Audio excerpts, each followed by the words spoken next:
What has come of this world? Cutting down trees? Ugh, pressing metal, using up all those nasty chemicals. Haven't these people ever heard? The climate is changing. Aren't you tired of being part of the problem? Would you like to follow the movement and reduce your carbon footprint and make a little cash while doing so? Well, now you can with the Going Green update from Prison Architect. Hi, I'm Charlie, and I've teamed up with Paradox today to bring you a quick preview of the new Going Green expansion for Prison Architect, adding a new job for your inmates, a bunch of new items, including clean energy options for your prison, and even more contraband. Let's take a look. The first major element of this update for Prison Architect is farming. This involves a new type of prison labor for your inmates, requiring farm safety training, and also allows for new grants that are open for you to explore and get paid for in your prison. Look at all the carbon emissions coming from these trucks. Ugh. Why do this to ourselves? It's so expensive when we can grow our own food. With Going Green, we can embrace the incredibly inexpensive labor our prisoners provide our humble establishment and grow food to consume for meals for the prison population. And if we overproduce, we can ship it out for the sweet green cash. Prisoners simply need to take a very easy training course to get started working in the fields, all day, every day. Choose from a variety of vegetables and fruits to grow in farming fields and vegetable allotments, including wheat, tomatoes, potatoes, barley, cabbage, carrots, apples, oranges, and of course banana trees, and also so much more. You can even decorate your fields with the standard flamingos or place gnomes to guard your crops at night. Connect your growing areas with storage rooms and build pantries to let your kitchen staff utilize your locally grown produce in prisoner meals, meaning less stuff to bring in on those gas-guzzling trucks.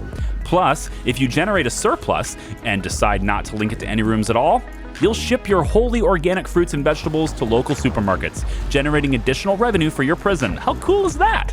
So how do farms work?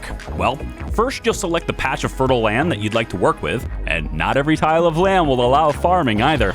Then, set up your shed, which will store the supplies, including seeds, that this farm plot will need, as well as provide local access to water for irrigation. Then, select the crop that you'd like to use from the expanded list of items. You can also use the new tabs here to make it easier to find what you're looking for. Once you've chosen the crop, place it down in the farming field, and you can also choose to spend a little extra for fertilizer as well, which will speed up the growing period for this crop.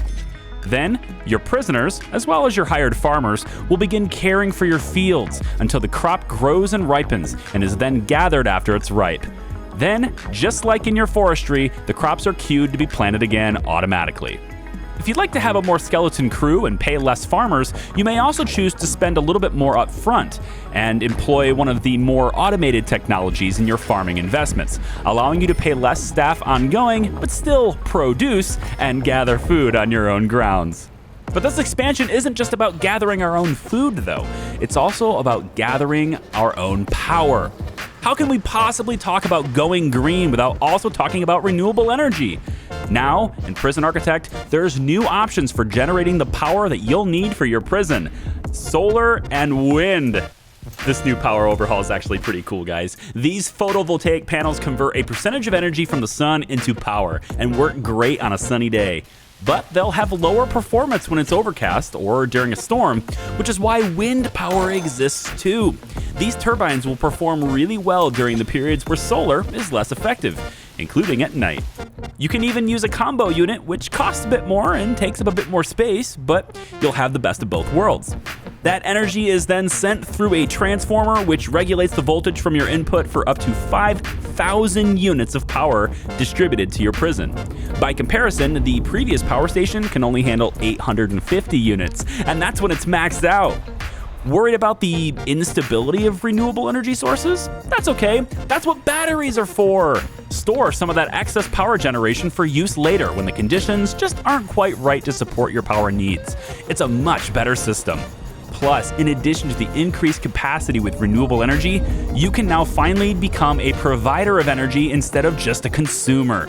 Sell the excess power that you're generating back to the grid in controlled tiers as you level up your renewable infrastructure, allowing the system to eventually pay for itself. These two major changes to Prison Architect are just the start of what is on offer in this new Going Green expansion. You can also assist the planet even further with recycling bins, which tend to pay you back a little bit as well.